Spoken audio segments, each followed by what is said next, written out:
Amigas y amigos, bienvenidas, bienvenidos todos a una entrevista que me resulta muy importante por lo que significa el personaje que tendremos en Cuarta República y a través de las diferentes redes que se integran en esta anatomía de un personaje. Es fundamental analizar el tema de la seguridad y la responsabilidad que recae en mujeres y hombres que tienen talentos y cualidades fundamentales para cumplir misiones complejas. Pero el personaje que hoy tendremos y con el que podremos platicar es un coahuilense nacido en Torreón. Un estado vivo, un estado que ha vivido una serie de contradicciones, de problemas, pero que también tiene esperanzas y tiene gente buena, gente de trabajo, gente que aspira a un futuro mejor. El país tiene un proceso histórico fundamental llamado la Cuarta Transformación, emprendido por Andrés Manuel López Obrador. Y Ricardo Mejía Verdeja es un hombre de la Cuarta Transformación, que llega a este proceso histórico después de una larga trayectoria política, porque él nació para la política. En ese sentido, ha cumplido con funciones legislativas en su estado natal en Coahuila. También lo ha hecho en el estado de Guerrero. Ha sido funcionario público. Tendremos que preguntarle qué es lo que le gusta más, si la función legislativa o el trabajo gubernamental. Igualmente fue diputado en una de las legislaturas más complejas que se vivieron en nuestro país, que fue la 62 legislatura, donde puntualmente vimos su desempeño y una lucha férrea contra las reformas de Enrique Peña Nieto, esas propuestas desastrosas para nuestro país. Él llegó a la Secretaría de Seguridad Pública y ha trabajado como jefe de la oficina del secretario de Seguridad Pública, Arturo Durazo, quien ahora sabemos es gobernador de Sonora. Pero al mismo tiempo, el encargo y la confianza le permitió ser hasta el momento subsecretario de Seguridad Pública, trabajando de la mano de la secretaria Rosa Isela Rodríguez. Ricardo Mejía, me da mucho gusto y agradezco la oportunidad que me des de estar cerca de ti. Yo que te veo en las mañaneras habitualmente, he podido interactuar contigo y he visto el trabajo dedicado, delicado, fino, estratégico, pero a la vez fuerte, contundente, que significa para nuestro país cero impunidad. Y tú eres esa cara visible junto con la secretaria, pero desde luego todas las mañanas formas parte de este trabajo estructurado con el presidente de la República que nos lleva literalmente a tener resultados, acciones coordinadas de diferentes dependencias y en diferentes estados. Antes de abordar los temas que he comentado, quisiera yo preguntarte de manera puntual, ¿cómo fue tu origen? ¿Cuál es el Coahuila, el Torreón que tú recuerdas? Esa región tan íntima de nuestro país que tiene una historia impresionante. Háblame de tu infancia. Muchas gracias, Daniel, y un saludo a todos los de la Cuarta República. Comentarte que efectivamente yo soy originario de Torreón, lagunero. Como todo el mundo lo sabe, nuestro lema es vencimos el desierto. Y pues yo crecí en Torreón con mis padres, que siempre me inculcaron valores, principios, responsabilidades. También el amor por la historia, por la cultura, por la lectura. Y a partir de ahí pues fueron mis primeras enseñanzas y aprendizajes sociales y por ende político. Pero bueno, también fui evidentemente una gente inquieta, juguetona, tanto desde primaria, la secundaria, la preparatoria. Yo estudié hasta la mitad de la carrera en Torreón. Uh-huh. Y ya después me vine a la Ciudad de México a concluir mis estudios profesionales y a partir de muy joven pues he hecho política, pero realmente mi proceso de socialización y politización empezó prácticamente desde niño, acompañando a mi padre y participando pues cada semana en los saludos a la bandera, en los concursos de declamación, de oratoria, y eso me fue politizando y creo que eso me me inculcó un amor por el país y por el civismo.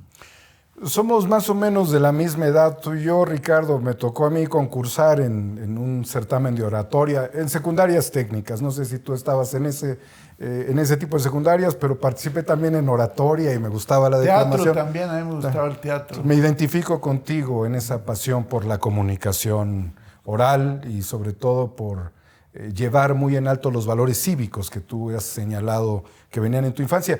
Pero la carrera de Derecho debió haberte generado a ti muchas expectativas, buenas amistades, buenas referencias has de tener de tus profesores y de tus compañeros. ¿Cómo fue esa etapa? ¿Cómo cuajó? Bueno, la verdad es que la carrera de Derecho te da una visión panorámica y una formación que para mí ha sido muy importante, sobre todo en las tareas legislativas, gubernamentales, en lo que actualmente realizo, porque gran parte de mi actividad, además del tema estrictamente de seguridad, tiene que ver también con aspectos de combate a la impunidad. Y conocer de leyes y de constitución me ayuda bastante. Creo que el derecho en ese sentido es muy generoso porque pues, te abre un campo muy amplio. Y desde luego que yo recuerdo con mucho respeto y cariño a mis maestras y maestros, desde la primaria, desde la primaria que cursé en Torreón hasta la carrera profesional. Yo pues tuve maestros de diferentes corrientes ideológicas, pero pues todos muy, muy profesionales, y yo tengo el mejor de los recuerdos de ellos. Tomar decisiones en la vida dentro del trayecto de una vida política como la tuya, decía yo, te ha llevado lo mismo a los congresos y te ha llevado también a las oficinas gubernamentales, un representante popular y un servidor público. ¿Dónde te has sentido más cómodo, Ricardo? Pues fíjate que me gustan las diferentes tareas. A mí me ha tocado la parte legislativa. Tú recordabas la legislatura 62, que sí. Me tocó ser pues el caballito de batalla ahí de la oposición a las reformas estructurales de Peña Nieto. La verdad fue un proceso histórico, como tú lo has dicho, y nos permitió participar en los debates más importantes, defendiendo al país y el hoy proyecto de la Cuarta Transformación. Y creo que esa etapa de mi vida pues, sin duda me marcó. Le están dando un cheque en blanco a Peña Nieto para una dictadura presidencial. Eso es lo que están haciendo. Con el dinero de las transnacionales que se va a embolsar Enrique Peña Nieto por su acto de traición a la patria con la entrega del petróleo. Igual cuando fui diputado local en Coahuila, muy joven, y hace unos años en Guerrero, que es el estado de mi abuelo. Mi abuelo es guerrerense, por el lado Verdeja. Pero ahí también ver un estado con tantas riquezas, pero al mismo tiempo tantos contrastes y con tantas problemáticas, sin duda para mí fue la oportunidad de ayudar a mucha gente y también tener una formación social más acusada, y por otro lado entrarle a los temas de seguridad, porque sí. Yo fui presidente de la Comisión de Seguridad Pública, me tocó ver temas muy, muy convulsos. Y luego en el gobierno de Coahuila, ser subsecretario de gobierno 5 años, y también el paso por las actividades partidistas o representante ante órganos electorales. Creo que eso me ha dado una formación que yo considero completa, sí, para poder ahora emprender nuevas tareas y hacerlo en un momento de mi vida personal y profesional que me siento en plenitud, con la energía y con la experiencia para poder acometer estos retos. No quisiera abordar el momento actual y tu importantísimo encargo sin antes preguntarte sobre ese movimiento histórico que significó el parteaguas en este país cuando Andrés Manuel llamó a una resistencia civil pacífica y hombres y mujeres valientes decidieron dar la cara por el país cuando el Tribunal Electoral decretó un fraude. Que nos juzgue quien quiera juzgarnos. Se declara al ciudadano Felipe de Jesús Calderón Hinojosa, presidente electo de los Estados Unidos Mexicanos para el periodo del 1 de diciembre del año 2006 al 30 de noviembre del año 2012. En consecuencia, entréguese la constancia de validez correspondiente.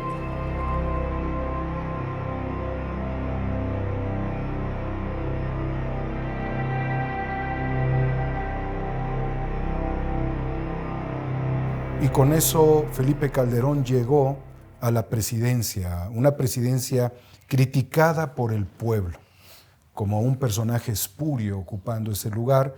Y hoy sabemos técnicamente que hubo un fraude desde el Instituto Federal Electoral.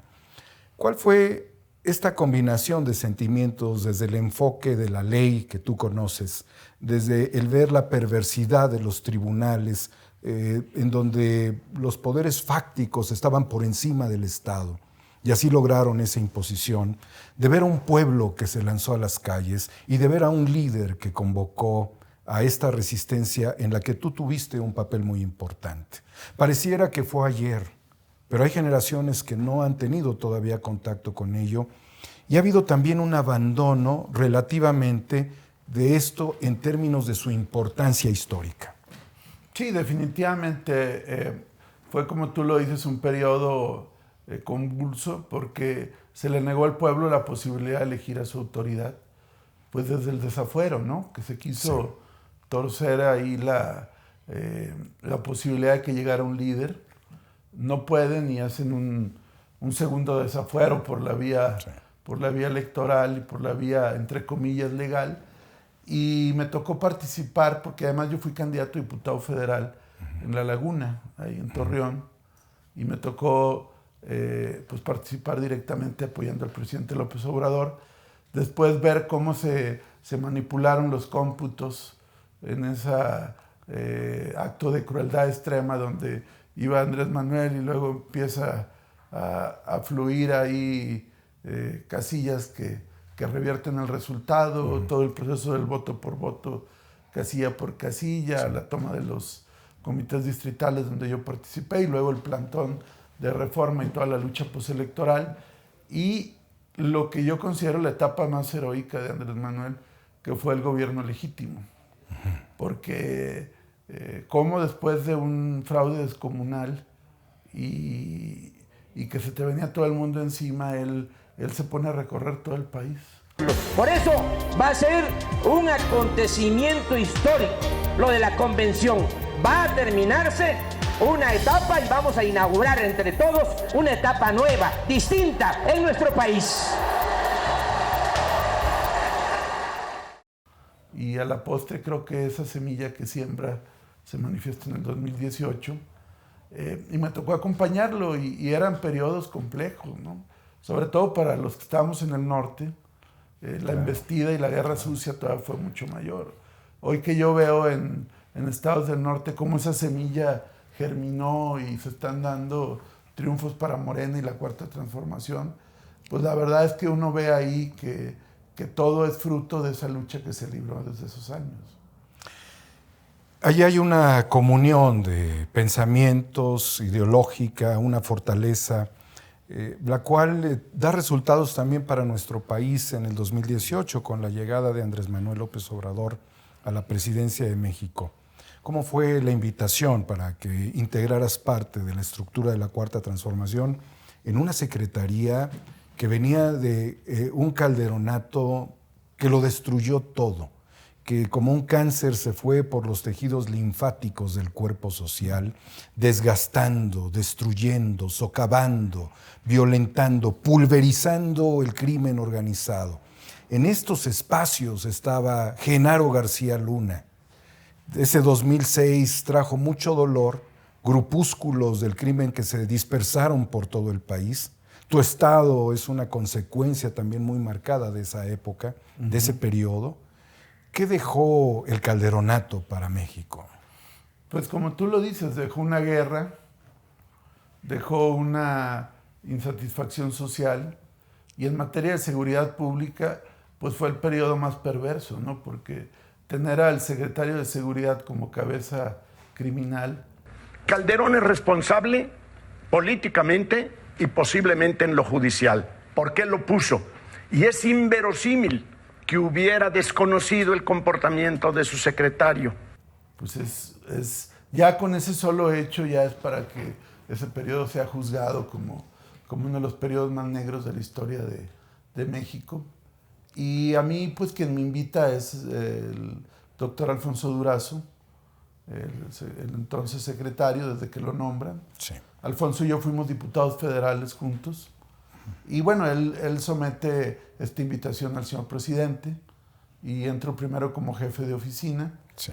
A los meses, 6 meses alrededor, hay un movimiento en la subsecretaría y me propone ante el presidente y el presidente acuerda mi nombramiento. Y desde esa fecha yo tengo ya desde junio de 2019 como subsecretario de Seguridad Pública. ¿Con qué se encontraron en la Secretaría de Seguridad Pública? Bueno, pues primero que nada con una falta de estrategia. A nosotros nos cuestionan que si la estrategia, aquí no había estrategia. Y por otro lado, somos el primer gobierno que presenta su estrategia nacional de seguridad pública ante un órgano parlamentario, como es el Senado. Se debatió, se cuestionó, y lo importante es que la estrategia tiene, podemos resumir 3, 4 ejes. Uno es el tema de atender las causas sociales que generan la violencia, lo que se ha dicho, los abrazos y no los balazos. Pero tiene también un despliegue territorial de fuerzas de seguridad como nunca en la historia, Sí. con una Guardia Nacional que es la corporación policial más grande en la historia del país. Pero tiene también un tema del uso de la inteligencia por encima de la fuerza, lo que nos ha permitido detener a grandes objetivos criminales.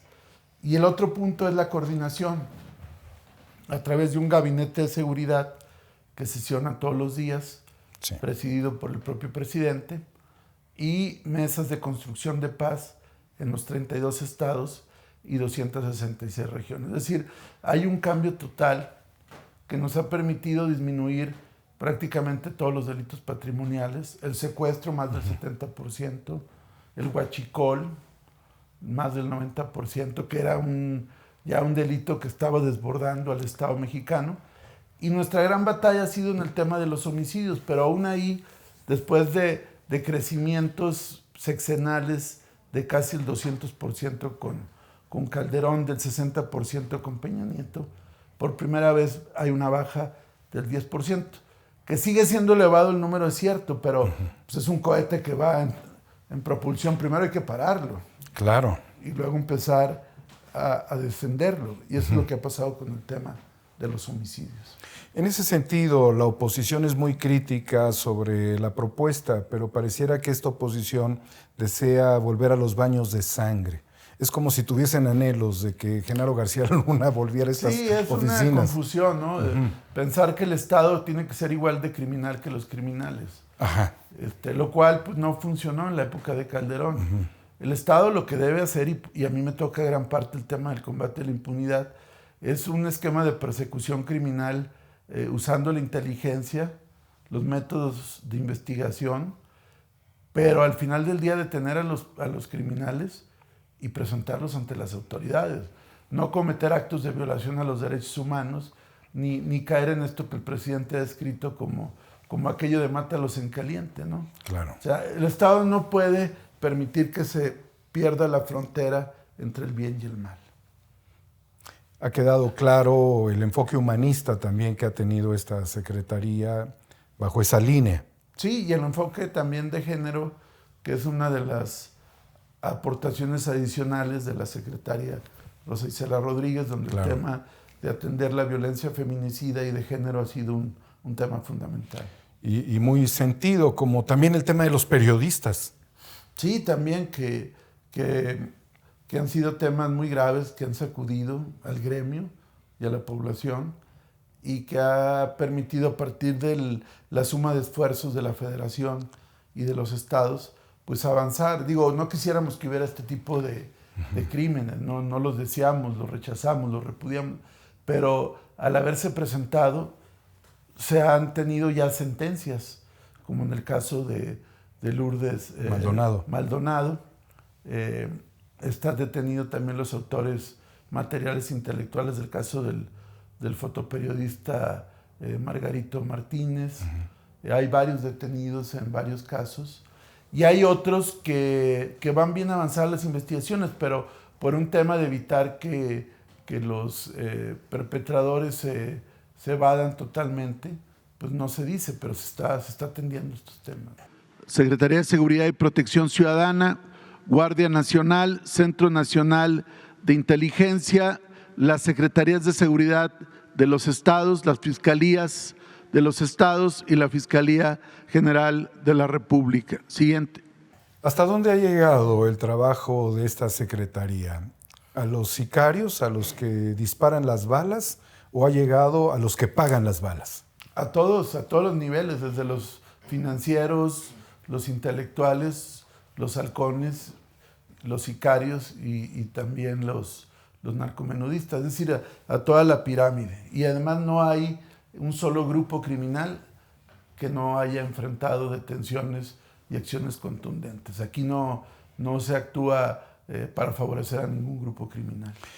Como parte de los operativos permanentes que lleva a cabo la Secretaría de la Defensa Nacional y la Guardia Nacional, en el periodo comprendido del 8 al 14 de noviembre del presente año, se logró la detención de 43 personas, el aseguramiento de diversas armas, equipo balístico, drogas y vehículos. El presidente López Obrador, en las acciones de comunicación que tuvo durante ese tiempo, en donde llamaba a luchar por un cambio, por una cuarta república, por una cuarta transformación, citó de manera muy precisa y es una reflexión con pregunta que hizo a la gente en el Zócalo, ¿cuántos criminales de cuello blanco hay en la cárcel? Se lo preguntó en el 2006 en la plaza pública. Yo te pregunto, Ricardo, ¿cuántos criminales de cuello blanco hay en la cárcel? Pues no hay los que debiera, definitivamente. Sí ha habido detenciones importantes, el caso de Emilio Lozoya, por ejemplo, algunos otros defraudadores fiscales. Batallamos, te voy a decir por qué, porque también estos sujetos tienen una red de intereses en los jueces, en las infraestructuras de persecución de los delitos, donde pareciera que lo que hacen no es tan grave.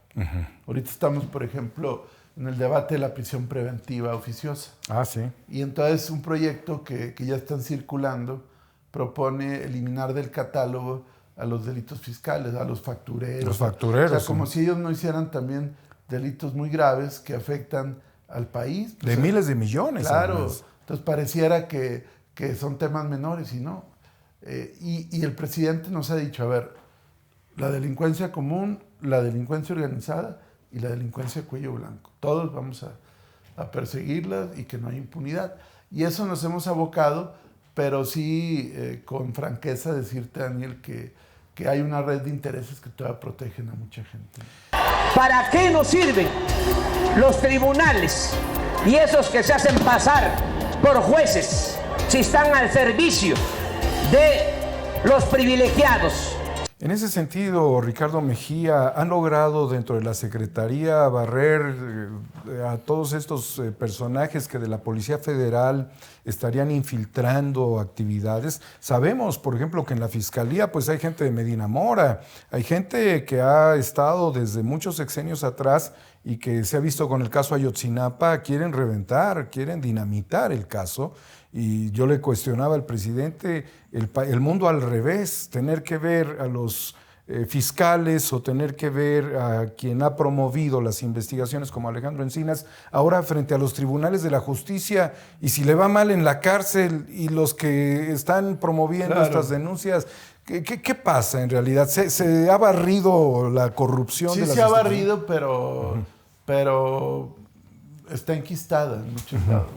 De modo que no es sencillo lograr una transformación pacífica y profunda como la que nosotros queremos y necesita el país. Hay que enfrentar intereses creados muy poderosos que se oponen de manera rotunda a perder sus privilegios. Y es un proceso de depuración permanente donde hay que remover muchas inercias, intereses, porque efectivamente ningún área está exenta de que haya este tipo de pues de rescoldos o de rémoras Sí. ahí que siguen afectando la Procuración, Administración de Justicia y la Seguridad Pública. Pero bueno, yo creo que la misma creación de la Guardia Nacional refleja un cambio. Y por eso mismo la idea que ha sido ideologizado y tergiversado es que para que esta institución no se contamine o tenga un proceso de mayor dificultad para contaminarse, porque ningún órgano donde haya seres humanos es totalmente inmune. No. Pero lo importante es que se pueda autocorregir.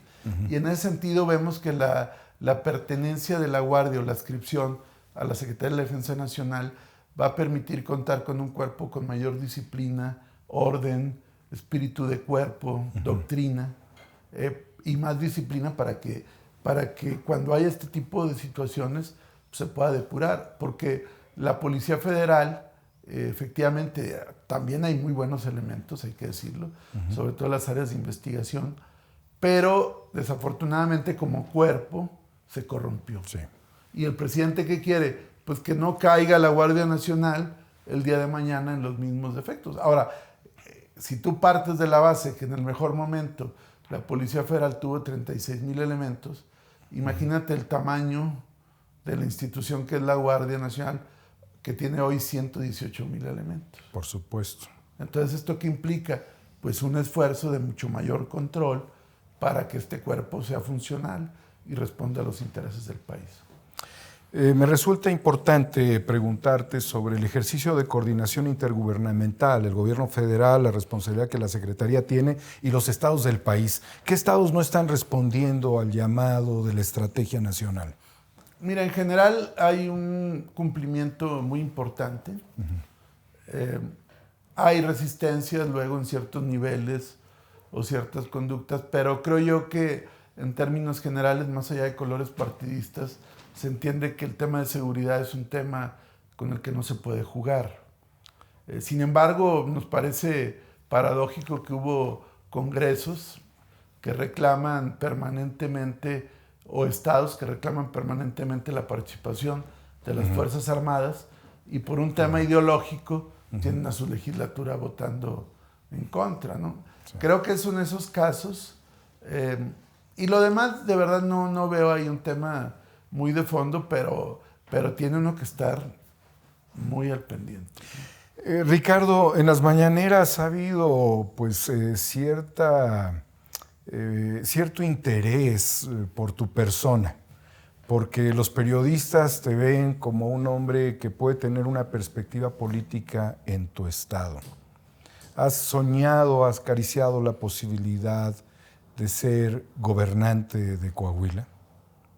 Sí, mira, Daniel, la verdad es que a partir de la trayectoria que hemos desarrollado y el compromiso con el presidente López Obrador y de algún modo la visibilidad que ciertas tareas que he desarrollado han tenido, pues ha motivado que mis paisanos, sobre todo la gente muy ligada al presidente y a la 4T, consideren que nosotros podemos representar al Estado en la elección venidera.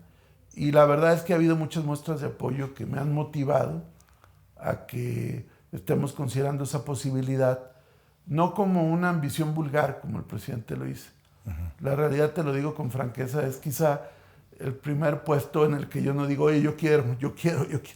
Ahora ha sido la propia gente quien me ha pedido que participe, porque desafortunadamente en mi estado, hoy en día es el último reducto del viejo PRI, sí. Del PRI más corrupto. Y además no ha habido democracia en los últimos años. Hay mucho autoritarismo, no hay libertad de expresión, los medios están totalmente controlados. ¿Y eso qué ha motivado? Pues que la gente esté pensando en que nosotros podemos abanderar un movimiento muy amplio a favor de la transformación de Coahuila. Coahuila fue cuna de la Revolución Mexicana. La tercera transformación viene con el impulso del apóstol de la democracia, tu paisano, Francisco I. Madero. Y Carranza, el varón de y Venustiano Carranza con la Revolución Constitucionalista.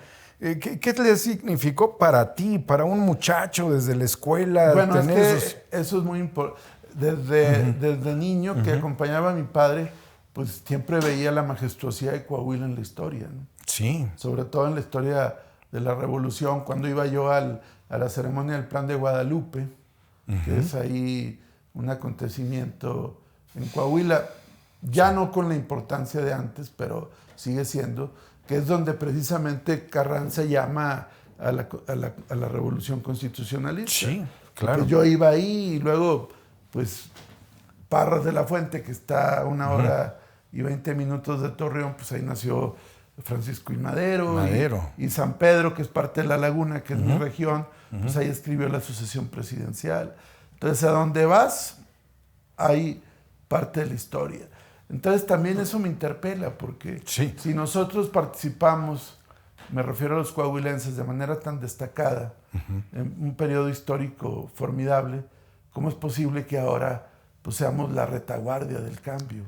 Entonces, tenemos que transformar esa realidad y ser parte de la transformación del país. ¿Eso significa que pudieras inspirar la cuarta transformación en tu estado? Claro. ¿Y consolidarla? Esa es la idea. Coahuila tiene mucho que aportar en términos de desarrollo, tiene una posición geográfica envidiable, es el tercer estado con mayor extensión territorial, pero hoy tenemos un gobierno muy nocivo y desafortunadamente, te lo debo decir, ellos han mediatizado a la oposición. Exacto. O sea, al margen de consideraciones ideológicas, el PAN en su tiempo fue la oposición y hoy prácticamente lo ha engullido el PRI. O sea, imagínate tú que en el 2017 se quedaron a 30,000 votos de ganar y hoy son las focas, los patiños del PRI, imagínate. Así cayó en 5 tanto, años. 5 años. Y fue a base de contratos, notarías, magistraturas, cargos públicos, corrupción política. Y desafortunadamente estos quieren meter la mano en todo, ¿verdad? Es cierto. En todo. Y entonces la llegada nuestra les ha cambiado el panorama y ya te imaginarás la ofensiva furibunda. Digo, toda proporción guardada, evidentemente, porque sería una osadía pretender siquiera equipararme al presidente Andrés Manuel, pero digamos que en Coahuila se vive también toda esta red de intereses a escala estatal, conservadores, autoritarios, usufructuarios de la corrupción y de los privilegios, que no quieren que llegue nadie a sacudir el status quo. Amigas, pues amigos, estamos viendo realmente una revelación importante de que un país no ha sido homogéneo porque la corrupción ha amarrado un proceso importante de transición, pero no tengo duda de que estamos también en la posibilidad de que eso cambie. ¿Te consideras la antítesis del moreirato?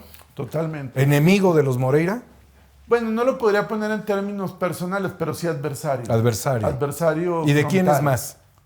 Pues de toda la red de complicidades que ellos han tramado, ¿no? Porque el moreirato es son 18 años de una sola familia. Sí. Y han creado una red de intereses turbios, económicos, financieros, políticos. Y evidentemente esto le está afectando al Estado. El Estado está perdiendo dinamismo económico, competitividad, no hay obra pública, no hay infraestructura. Y salvo Saltillo Ramos, que es el corredor que va a Monterrey, todas las demás regiones del Estado están en un proceso de estancamiento y de retroceso. Y de endeudamiento. Por si fuera poco, 41,000 millones de deudas, 6,000 millones de intereses al año, que representan el 12% del presupuesto estatal, y haz de cuenta que no pasa nada. ¿Podrás renegociar esa deuda? Pues lo buscaríamos hacer, desde luego, porque hay complicidad de las instituciones bancarias, claro, que sabían que esos préstamos no estaban soportados en decretos genuinos del Congreso, que sabían que no había capacidad de pago, que sabían la afectación, y sin embargo siguieron en esa orgía financiera dando esos créditos que hoy sangran al Estado. El Estado ya pagó esa deuda, o sea, una vez y media. Ya. Pero ahí sigue pagando. Imagínate, es como que está empeñado. Está empeñado. Lo llevaron a casa en préstito a Coahuila. ¿Cómo? ¿Qué te dice la gente de eso? No, quiere justicia la gente. Justicia. Quiere que no haya impunidad. y consideran que tu servidor tiene los arrestos y la decisión de enfrentarlo. No y al tenemos mismo dudas. tiempo transformar el Estado con proyectos, obras y acciones que permitan que Coahuila recupere la grandeza que ha tenido. Volver a esos símbolos de personajes, de hombres y mujeres coahuilenses, que han trascendido también en sectores industrial, comercial. Exacto. Esa es la idea, Daniel, y en esa lucha estamos empeñados y esperamos que podamos resultar nominados ya para la defensa de la Cuarta Transformación. La seguridad es un sentimiento de protección sobre las personas y sus bienes. ¿Cuál sería, si tuvieses que definir tu sentimiento por Coahuila? Pues es un sentimiento de orgullo, pero también de mucha responsabilidad. O sea, no me gusta ver a mi Estado como está. No me gusta que tengamos el último régimen corrupto y autoritario. Me avergüenza. Y creo yo que tengo que dar lo mejor de mí para contribuir a esta lucha que es colectiva. Pero a veces las circunstancias te colocan en la posibilidad de encabezar un esfuerzo y consideramos que estamos en esa coyuntura.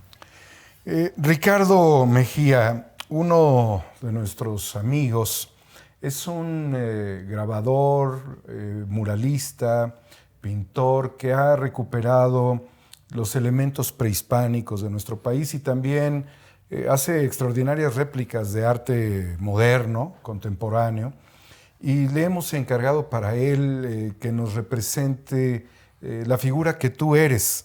Y él ha considerado como artista que tú eres algo muy parecido a un jaguar. Y le preguntaba yo al gran maestro Alejandro Ramírez, Dimensiona Mural, sobre ese enfoque, y él recupera que en la cosmogonía prehispánica el jaguar está desde la cultura olmeca, que es la cultura madre, y también está con los teotihuacanos, y que el jaguar en estas civilizaciones nuestras ha acompañado pues nada más y nada menos que al águila. Y en lo que nosotros entendemos dentro de los simbolismos de la República, el águila es el presidente Andrés Manuel López Obrador, y tú eres un jaguar. Entonces también el jaguar está enfocado a los guerreros, a los hombres que tienen el nivel de sacerdotes también, y algunos que han elevado el nivel místico hacia otros espacios que puede interpretar o que ha podido interpretar nuestras antiguas civilizaciones, de las cuales justamente el presidente de la República se siente muy orgulloso. Esta figura es un caballero jaguar que está hecha en una alhaja que te queremos regalar, porque además está representada con la forma y el trabajo de la mano de Alejandro Ramírez, que es la mano que ha evolucionado en los ámbitos de nuestra cultura. Tú eres un guerrero, eres un caballero jaguar y eres eso que también sería el Cuautli Ocelotl, águila jaguar. Esto es para ti, de nuestro querido amigo, que te lo obsequiamos, Alejandro Ramírez, y que lo tendremos siempre como un hombre combativo por la seguridad. Lo voy a tener siempre cerca de mí. Y además es algo que nos significa. Y en esta casi guerra sagrada, como lo sería el Teocalli de la guerra sagrada, de los grandes hombres que están librando la batalla por la Cuarta Transformación, y sabiendo tu enorme agenda, tus enormes compromisos, yo quisiera tener la posibilidad de entrevistarte posteriormente, claro que sí, profundizar más en estrategias, tanto en el ámbito de la seguridad, seguramente en el ámbito de tu estado, pero reconocer que no te doblas, que has estado allí en cero impunidad y que esta oficina es una oficina hiperdinámica, neuronal, inteligente y proactiva para darle tranquilidad a los padres, a las madres, para llevar a sus hijos a las escuelas, para amanecer cada día con la posibilidad de trabajar sin que la violencia destruya nuestro tejido social. Tu gran responsabilidad ha sido esa. Desde luego hay muchas estructuras, hay muchas formas de entenderlo, pero tú das la cara por el país en materia de seguridad. Agradecerte. Muchas gracias, Daniel. La gracias, Ale. Es un regalo espléndido que me motiva muchísimo y bueno, lo que tú dices, atrás de cada víctima hay una persona de carne y hueso. Yo Sí. no he perdido nunca, te lo digo Eso. con franqueza, la empatía. O sea, aquí vemos luego cifras, vemos casos muy dolorosos, pero nunca perder esa sensibilidad de entender que lo que le pasa a una persona te podría pasar a ti. Es cierto. Y que necesitamos que haya justicia y que no haya impunidad. Y te lo agradezco muchísimo. Avancemos en esa estrategia, acompañemos desde nuestra posición tu esfuerzo, tu lucha. El presidente no ha estado solo, porque hombres como tú le dijeron, no estás solo en la plancha del Zócalo. Y hoy, desde la estrategia, él no está solo porque lo ha dicho en referencia a ti. Me ayuda mucho. Tiene buenas referencias contigo. No sé cuántas habrá dicho, recuérdanos alguna. Pues sí, varias, pero la verdad son cosas que me comprometen muchísimo y me motivan y le agradezco mucho. Te deseamos lo mejor en esta misión que tienes todavía y creemos mucho que tu destino va a ser prodigioso por los tuyos, por México. Y agradecerte la oportunidad. Muchas gracias. Daniel. Ricardo Mejía, que no se les olvide porque quieren utilizar el nombre de un antepasado tuyo, de un familiar. Bueno, mi segundo nombre, Sóstenes. Tú Sóstenes. Sí, pero no lo utilizo, no reniego de él, pero, No. pero pues es parte de lo que ellos hacen para tratar de que mi nombre no resuene. Pero, por cierto, mi abuelo Sóstenes Verdeja era Sí. de Guerrero. Era de Guerrero. Mis papás son de Coahuila, Ajá. mis abuelos paternos son de Coahuila, pero esta figura simboliza muchas cosas, te lo agradezco mucho. No, hombre, y Javier Guerrero, un coahuilense que enseñó a curar las paredes a Diego Rivera. Sí, Y en los templos él hacía murales y después fue pareja de Tina Modotti, se fue a Rusia, bueno, a la Unión Soviética a adoctrinarse. Grandes coahuilenses, grandes personalidades y gente noble y de trabajo. y de lucha, Y de lucha. así es. ¿Eh? Pues muchísimas gracias. Felicidades.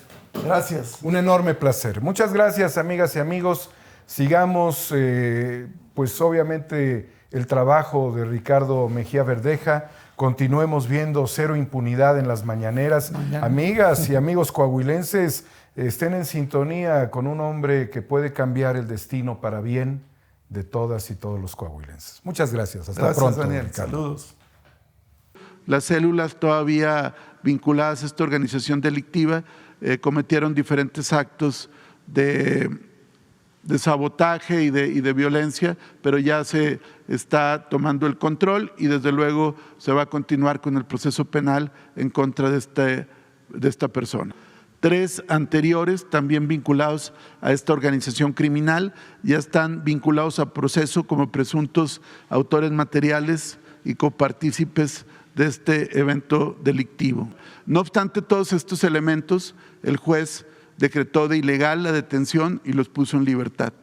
Aquí ya nada más faltaba que el juez le regresara los 600 kilogramos de cocaína. Siguiente. Aquí lo importante es que este juez no consideró las disposiciones del derecho marítimo internacional. Es un cerco y es un golpe de Estado por esta mayoría autocrática, por esta mayoría irreflexiva de traidores a la patria. Y sí, es traición a la patria. Artículo 123, fracción primera del Código Penal. Comete delito de traición a la patria al que entregue parte de la integridad nacional a gobierno o grupo extranjero. Y ustedes están entregando el subsuelo de México, el petróleo de México, la electricidad de México a las grandes transnacionales.